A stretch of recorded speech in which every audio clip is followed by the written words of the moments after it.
world knows Philadelphia is the place to be. And they were almost vigilantes, hot, young developers, challenging the good old Philadelphia system, maybe someone with a new vision. A new $40 million apartment complex hit a snag. We are the single most scrutinized developer and construction company in the city. They consistently cry that they're being picked on. I wouldn't be here talking to you if the Post brothers, I thought, were working in good faith. They're not.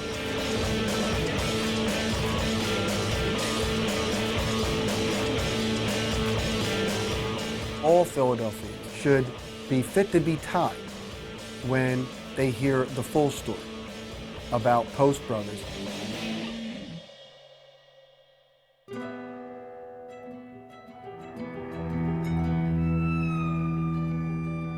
Because of the quaintness of Philadelphia, the uniqueness of Philadelphia, a number of our neighborhoods are being regentrified. And a lot of real estate developers in other places have identified Philadelphia as having very undervalued real estate. So a number of them are coming in. Matthew and Michael Pestronk are the brothers who are the owners of Post Brothers, or the main faces that go with the company. They have come to Philadelphia with New York money to exploit the advantages that have been created in our marketplace here. The brothers are building a development in my district. I'm very pro-development. My main concerns are with the development process, the safety process, and the legality of what's going on in development. Once the construction started, we had complaints to my office from some of the residents there. It's right in the Chinatown area. There was a crane operation there. One of the people had called and said that they thought they were removing some safety features from the crane, which is a very major concern to us. And so we made several calls, and before we got down there checking at the crane, it was gone. We had major concerns with doing things initially with unlicensed contractors, technical permits that they didn't pull, using elevators that weren't inspected. And all these things have drawn major concerns to us. I've heard there were a lot of problems with the Post brothers, and I heard that they may be cutting some of these corners. Whether it's accurate or not, that I've heard there were some violations, so I wanted to do my due diligence, So I took a walk down there. I like to, get a chance maybe to look around. I understand they had a little army of people down there, and I was asked to leave. I said, well, I don't know whether I really want to do that, and I said, I'd really like to see if I can get in there to see it. And they said, no, we don't think you can. And I'm a construction guy, and I understand what construction is like, and I understand that when you're building something that you're really not completely finished, but you're in the process of doing it. But I would not mind anybody come look at what I'm doing. You're doing it right and proper. I don't know what they were trying to hide. The Post brothers, the way they operate is they exploit the general public, they exploit their workers, they exploit the taxpayers.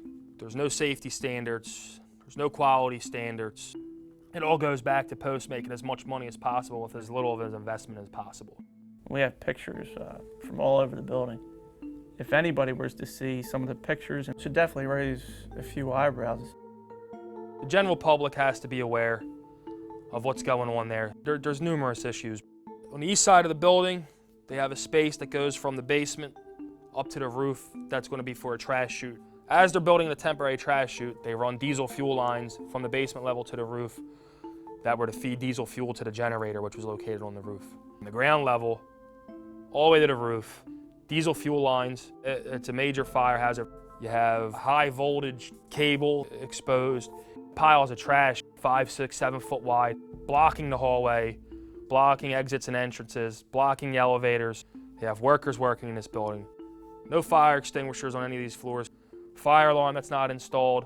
If a fire starts, God knows what would happen. The elevator failed inspection. Not only is it a key component to moving workers, material, and tools, Post brothers are hell-bent on moving people into the building so they can start turning a profit on the building. So they bring the general public and prospective tenants and other people from the outside into the building, onto the elevator, and use the elevator to transport these people throughout the building. The elevator is unsafe. The elevator failed inspection.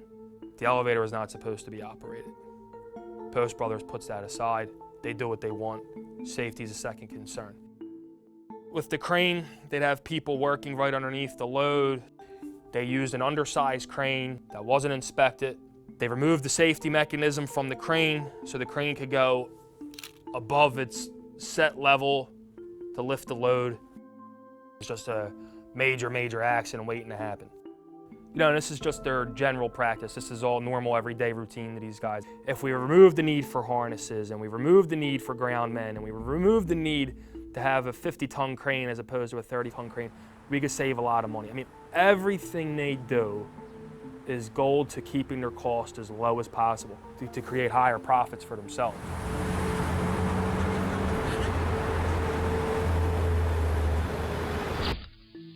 Everywhere you look, there's urine bottles, there's urine buckets. If people are on, the 8th, 9th floor, they don't want to walk down to the porta-johns. They use empty water bottles, empty Gatorade bottles, empty spackle buckets. So it became such a problem that you've had dozens and dozens and dozens, maybe hundreds of bottles of urine in the building. They have had buckets, 5-gallon buckets filled within a half inch of the brim. I've seen bottles of urine that's sitting between studs and walls that have yet to be closed, and then I've seen the walls closed. And I would venture to say that somebody's got a surprise waiting for them behind the wall somewhere. And the biggest thing is the mold issue. The mold is everywhere. In the porta-johns, there's a saying on the wall, something to the term of, they're gonna have mold problems in this place for years to come. And that's from an employee at the job, so I don't know who it is, but I mean, everybody's aware of the mold. They have sheetrock exposed to the weather, and then they're installing it in the units you're gonna live in. You know, you move into a room, is the mold behind the walls? Is the mold in the insulation? Is the mold in the ceiling? Is the mold in the ductwork, blowing air out on you, breathing spores in? The mold is out of control. Their answer to the mold was to walk around with a bottle of water mixed with bleach and spray the mold with bleach. That was their answer to the mold. And what's even worse, what makes it even worse is the management for Post Brothers, they know that these things are wrong. They can't even claim ignorance. Post Brothers are aware of everything that goes on their job site. They just want the job to be completed. It's all about saving money. Why won't they remove the mold? Well, it costs money to remove the mold. Why remove it when we can hide it? Anything they can do to reduce their cost, they'll do it. If it's avoiding inspections, if it's not pulling permits, if it's not paying taxes, if it's avoiding payroll overhead, if it's avoiding unemployment insurance. All I want people to do in the city of Philadelphia when they do development or construction is to follow the rules. And the rules are you need to have a payroll, you need to pay taxes, you need to pay unemployment compensation and workman's compensation. Those are the rules. I mean, it's not something that's special, those are requirements. You have several different contracting companies on the project. These companies are paying their employees under the table. They treat the employees as a subcontractor. In the process, the worker loses all types of protection and rights. In reality, it's just an elaborate scam set up to cheat the city, the state, and the federal government out of taxes. Everybody's an independent contractor. Give them what we call a 1099 status.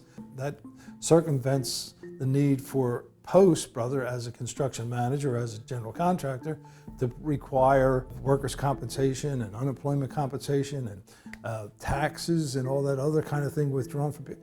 They don't do that. They a 1099, they just write them a check. In this tax-strapped era that we live in, where we're raising the taxes of poor people, okay, living on minimal pensions, and let these guys avoid paying their fair share.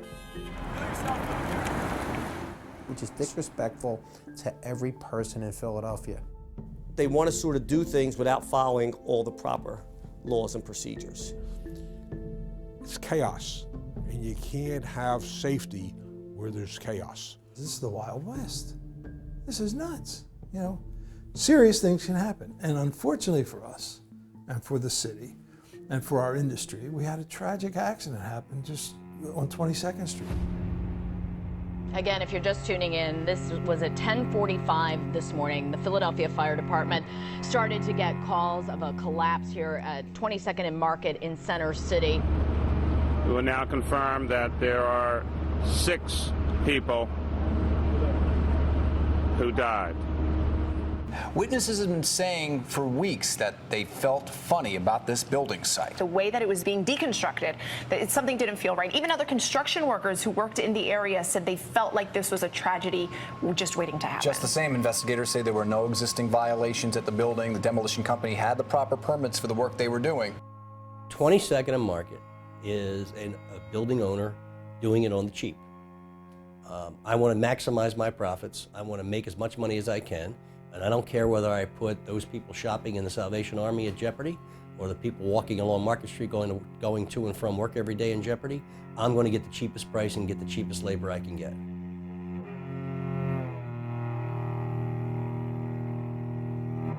The lesson that we learned from 22nd and Market, we could sort of go to that and look at what happens when you don't do our job of inspections. L&I in the City of Philadelphia is a Department of License and Inspections. Their responsibilities include making sure contractors have the proper permits in place. They perform inspections of construction sites and other buildings. They're the first line of defense that the public has between an unscrupulous contractor and a responsible contractor. Safety is the most important issue, and that is something that L&I has direct control over. They could go in and inspect the site, and if it's unsafe, they have the ability to shut it down. You know, and it all comes back to the city and the department set up to have oversight. Where's the oversight? Where are the inspections? The type of mentality that we have within the city, and by the city, I mean politicians, is it's all about revenue. When it comes to L&I, it's all about money. There's particular things that L&I can do, but because of policy decisions made by the mayor, they say, well, this is our policy. We want people to build, we want businesses to stay open, we don't want to close them down, let's just collect the fees. That's why L&I became so lax. There's all kinds of pressures to shortcut things, and those pressures manifest themselves politically. There really is no longer an effective inspection process. And there's a document that says that, hey, do whatever you have to do basically to give a person a license, and we'll worry about inspections later. When you take a look at L&I, you know, it basically became permits are us. You know, and I'm not saying that's why we had a collapse on 22nd and Market Street, but that leads to the thing, well, let's give them more time. It leads to the mentality of even the inspectors to say, you know what, well, they have another 30 days to comply. Since a lot of the developers know this process and the new policy that the administration and the mayor have put into effect, they learn to game the system.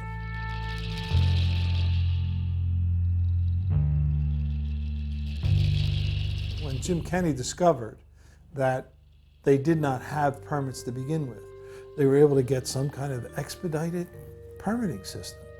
They got those permits in 2 days. That's very, very telling about that L&I department, about someone down there. So there's something's not right down there. They just laughed in this L&I's face. Now, the only reason that I can get is either they think they're above the law or they had some sort of an arrangement with Mayor Nutter's administration. I don't understand, frankly, why this particular development, these particular developers have been given the passes that they've been given by the Nutter administration, because they have certainly been given passes. And they are increasingly energetic about getting their certificate of occupancy. And at this point in time, from what I've seen and what's been reported to me by the L&I Commissioner, is that there's a lot of really serious safety issues still existing. L&I is here every day. OSHA is here every day. We don't get fines, we don't get violations because it's a safe site.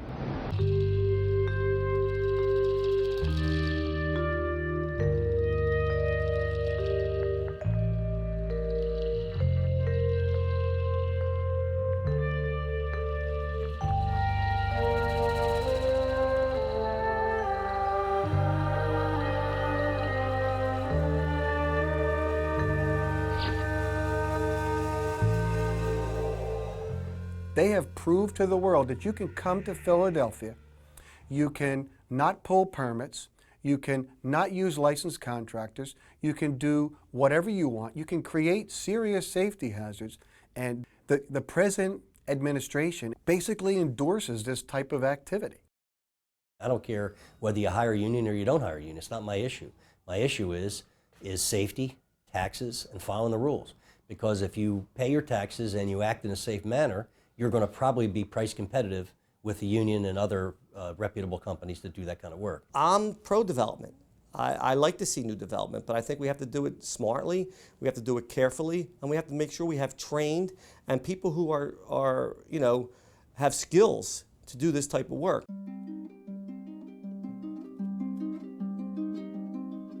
You can see there's terrazzo floors, pretty high-end lighting, glass curtain wall. This building is 2116 Chestnut Street. It is a 35-story apartment building. Right now we're on the 5th floor, which is the amenities floor. Has a gymnasium. You can obviously outside, there's a grill area, jacuzzi. Most of our work is in the city of Philadelphia. We do everything from higher education work at Penn, Temple, Drexel, to high-rise apartments, condos, and such. In Philadelphia, we build everything union, because if you do it right the first time, then it'll be done cheaper, quicker, and safer. The workers that come out of the local unions here are very skilled, and it's more than just the skill, it's also from a safety standpoint. The unions have stepped up tremendously over the last 10 to 15 years relative to their safety training.